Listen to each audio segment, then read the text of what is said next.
Hey y'all, welcome to the channel. Today we're checking out why soccer will be the biggest sport in the US. Right? Soccer footage? Football footage? With the World Cup on right now, soccer's on people's minds across the globe. But here in the US, I believe the beautiful game is ready to take the country by storm. And this could prove dangerous for baseball and basketball in the United States. Hear me out. I have a Okay. few reasons to believe that soccer is going to surpass baseball in popularity over the next decade. And make sure you stay to the end to see how a 17-year-old soccer streamer fits into all my. So there's been a bit of an international revolution when it comes to American players in Europe. With the quality of American players increasing in the biggest leagues in Europe, I think that's going to bring a ton of attention to the sport in the US. Really? And with this interest, I believe that will increase investment in the sport throughout the country, which will hopefully introduce more academy programs to different areas throughout the United States. And that could be critical for the hopes in the future of soccer in the US. Interesting.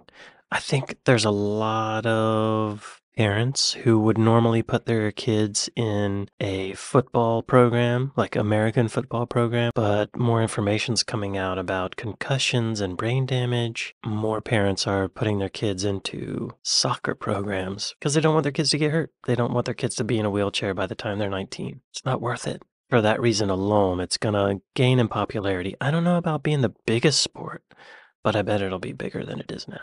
Even today, the academy programs in the United States are so much better than they were in the past. And that's why the team is so much more talented today, the national team, than it was years ago. It seems that soccer is already the fastest growing sport in the US. Looking at a study from 2002 to 2019, high school soccer participation grew 32%, which is far and away the highest growth of any major sport. And not only do I believe the World Cup right now will be increasing interest in the sport, but having the World Cup in America in 2026 will have a Really? drastic effect on the popularity of the sport. Where is it going to be? 2026 FIFA World Cup host cities. Vancouver, that's in Canada. Seattle, San Francisco, Los Angeles, Boston, Toronto, that's in Canada. New York, Philadelphia, Atlanta, A-Town, Kansas City, Dallas, Houston, Monterey, that's in Mexico. Guadalajara, Mexico City, Miami. Wow, that's great. I didn't know that was happening. Yeah, that'll bring a lot of attention. The main argument I see against soccer and why it won't become popular in the US is because it's boring and it's slow and it's low scoring. But I think that argument can be used in the same way against baseball. And so I think the attributes contributing towards soccer's increasing popularity will outweigh its losses and it will increase in popularity in the US. However, I don't think you can say the same for baseball. Now, studies do show that today soccer is still behind baseball and basketball in terms of American popularity. However, I think the difference maker between these three sports will be soccer's ceiling. I think baseball specifically, but possibly basketball, has already hit its ceiling. And a study made back in April of 2022 kind of confirmed this idea. The study polled American citizens to see what they considered themselves fans of. In it, 67% of them considered themselves fans of the NFL, while 55% for the MLB and 46% for the NBA. While for soccer, only 37% of people polled agreed that they were fans of the sport. From these numbers, I can kind of tell that baseball and basketball, since they've been cornerstones of American sports since the mid-20th century at least, their industries have matured and there's not much more room for growth. But soccer only started gaining ground in the 90s, and it still has huge potential. Because of that, I think it will begin stealing fans from the older sports in America. Now, baseball is a historic sport in the United States, but I think there are inherently issues with baseball that will make it unappealing to people in the future. A lot of people are ignoring regular season games, and it's my personal opinion and a lot of others out there that the problem is the way baseball is set up. While in sports like soccer and in the NFL, the few games that there are for soccer, one game a week. Yes, yeah, there's so many baseball games that they don't really matter. If you lose to one team, you're going to play that team again several times later on. So it doesn't matter till the playoffs.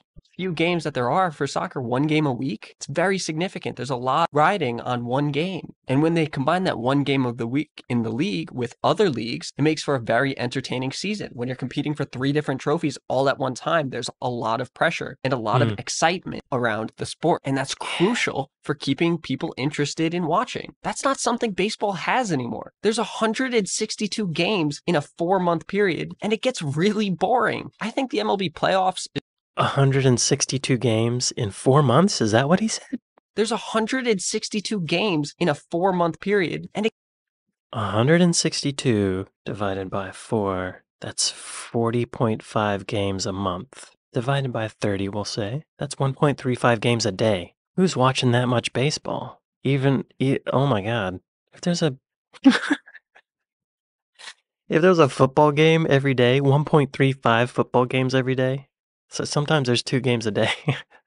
That would be totally overkill. It would get so boring. It wouldn't matter. It gets really boring. I think the See? MLB playoffs is one thing because that will remain entertaining in my book. That's all I watch now. But otherwise, I don't think the youth in America are watching every single game or many games at all. And They unless baseball couldn't. implements some major changes, I don't see a good future for the sport. A key point to recognize here is that baseball, basketball, and football, there are no major leagues outside of America for those specific sports. And that's not the case for soccer. So if you get bored with the MLS, there's Ligue 1, there's La Liga. There's leagues all over the world that give viewers so many different options. And that's what we need today. That's what consumers want today. They want options. Look at the way people operate on YouTube, on TikTok, constantly scrolling. They need options. And that's not something these other sports can offer them. But I really want to recognize that there's something that soccer has right now that it's never had before in the US. A major influencer that loves it. So Speed's a 17-year-old American streamer who's quickly become one of the most popular faces on the internet today. Oh, okay. The kid is wildly entertaining and has found a way to garner a massive audience in a pretty short period of time. And he loves the game of soccer. It's become a huge shtick in his videos and his streams, and he plays FIFA all the time. And so I think with this, will help foster new interest in the game among people that may not otherwise have learned about soccer or been interested in it. And I hope this interest can lead to some more soccer-obsessed fans just like me. I got into soccer because I bet it will. That's great. Good for him. Yeah, that's probably hugely influential. I watched it on YouTube and I watched the Sidemen. I watched AA9 Skills play FIFA, and then I got into playing FIFA, and from there I got into playing the sport. And I think the same thing could happen because of iShowSpeed. Just to get it out there, I'm not condoning what he's done. He has made mistakes, and I'm glad that he's come out and apologized for some of these things. And I think if he grows and he matures and he learns what he should and should not do on YouTube for the sake of his audience, I think he can be a very good influence for the soccer community. What has he done? Well, we gotta look up his controversies. Okay. Controversies. His often violent behavior during live streams. His outbursts have resulted in bans from the streaming platform Twitch. Oh, he made some R-word threats. Okay. Harassing, slurring. Okay, yeah. So hopefully he's learned. And if someone learns from their mistakes, we should forgive them, I think. I think these historic American sports have a lot of competition on their hands. And I'm very excited to see how the popularity of soccer changes in the US over the coming years. But whatever happens, a fight is coming and change will occur. And if I learned anything from my economics degree, it's that competition is good for the consumer. That's my video. That's my case. Let me know what you guys think about it. Put your criticisms in the comments below. Put your positive comments in there as well. Let me know what you think. I want to learn more. I want to see what you guys think. And maybe I could teach you a thing or two down there too. So, let me know if you think soccer is going to die soon, or you think soccer has no hope, or you hate soccer. Oh, I don't think it's going to die. That's fine. Share it. I want to be civil. I want to have conversation. I think he's right. I think he's right. I've noticed soccer becoming more popular. I used to live in Atlanta, and there's a professional soccer team there called Atlanta United, and they would pack the stadiums up. People would go. People were buying season tickets. It was a big deal. Huge fan base there for the team. I would say 10 years before that, I didn't even notice. When did they start? Okay, yeah, they started in 2017. Oh, no. Okay, they started in 2014.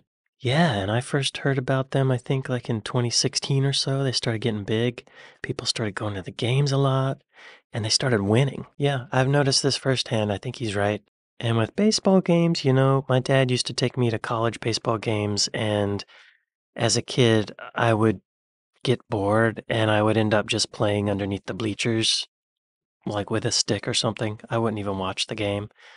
There's just so much downtime. And I'm sure for true baseball fans, that's part of it, and you need that time to reflect and strategize, and it's part of the game is just kind of hanging out. But for new fans, it's like let's keep it moving, Let's go. Let's do this. We're here.